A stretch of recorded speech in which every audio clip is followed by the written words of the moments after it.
जय हिंद दोस्तों। तो આજના વિડીયોમાં આપણે ધોરણ 5 હિન્દી વિષયની ફેબ્રુઆરી 2026ની 40 ગુણની ત્રિમાસિક કસોટીનું સંપૂર્ણ પેપર સોલ્યુશન જોવાના છીએ। માટે વિડીયો પૂરો જોજો, વિડીયોને લાઇક કરજો, તમારા બધા મિત્રો સાથે શેર કરજો। તો ચાલો શરૂ કરીએ આજનો વિડીયો। દોસ્તો ધોરણ 5 હિન્દી વિષયની ફેબ્રુઆરી 2026ની 40 ગુણની ત્રિમાસિક કસોટીનું સંપૂર્ણ પેપર સોલ્યુશન પીડીએફ ફોર્મેટમાં ડાઉનલોડ કરવા માટેની લિંક આ વિડીયોના ડિસ્ક્રિપ્શનમાં આપેલી છે। તેના પર ક્લિક કરીને તમે ક્વેશ્ચન પેપરની અને તેના સંપૂર્ણ પેપર સોલ્યુશનની એમ બંને પીડીએફને સૌથી પહેલાં ડાઉનલોડ કરી શકો છો।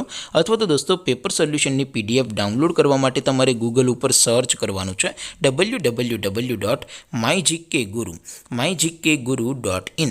આ વેબસાઇટ તમે સર્ચ કરશો એટલે જે પહેલી લિંક આવશે એના ઉપર તમારે ક્લિક કરવાનું છે। જેવું ક્લિક કરશો એટલે સોલ્યુશન માટેની mygkguru.in આ વેબસાઇટ ઓપન થઈ જશે। વેબસાઇટ ઓપન થયા પછી તમે સ્ક્રોલ કરીને થોડાક નીચે જશો તો ત્યાં તમને ત્રિમાસિક કસોટીના સોલ્યુશન માટેના ધોરણ વાઇઝ લીલા રંગના બોક્સ જોવા મળશે। દોસ્તો અહીંથી તમે કોઈ પણ ધોરણની બધા જ વિષયોની ત્રિમાસિક કસોટીના ક્વેશ્ચન પેપર અને તેના સંપૂર્ણ પેપર સોલ્યુશનની પીડીએફને સૌથી પહેલાં ડાઉનલોડ કરી શકો છો। જેમ કે દોસ્તો અત્યારે હું ધોરણ 5 માટે ધોરણ 5 વાળા પહેલા બોક્સ ઉપર ક્લિક કરીશ। જેવું ક્લિક કરશો એટલે નવું પેજ ઓપન થશે। નવું પેજ ઓપન થાય એમાં તમે સ્ક્રોલ કરીને થોડાક નીચે જશો તો ત્યાં તમને ધોરણ 5 પેપર સોલ્યુશન 2026નું એક બોક્સ જોવા મળશે।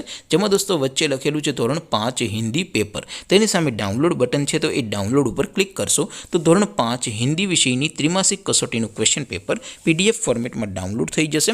તેની નીચે લખેલું છે ધોરણ 5 હિન્દી સોલ્યુશન, તેની સામે પણ ડાઉનલોડ બટન છે તો એ ડાઉનલોડ ઉપર ક્લિક કરશો તો ધોરણ 5 હિન્દી વિષયની ત્રિમાસિક કસોટીનું સંપૂર્ણ પેપર સોલ્યુશન પીડીએફ ફોર્મેટમાં ડાઉનલોડ થઈ જશે। તો દોસ્તો આવી રીતે તમે ધોરણ 5ના બધા વિષયોની ત્રિમાસિક કસોટીના ક્વેશ્ચન પેપર અને તેના સંપૂર્ણ પેપર સોલ્યુશનની પીડીએફને www.mygkguru.in આ વેબસાઇટ પરથી ડાઉનલોડ કરી શકો છો। તેમ છતાં કોઈ ક્વેરી હોય, કોઈ પ્રશ્ન ન સમજાતો હોય તો નીચે કોમેન્ટ કરીને પૂછી શકો છો।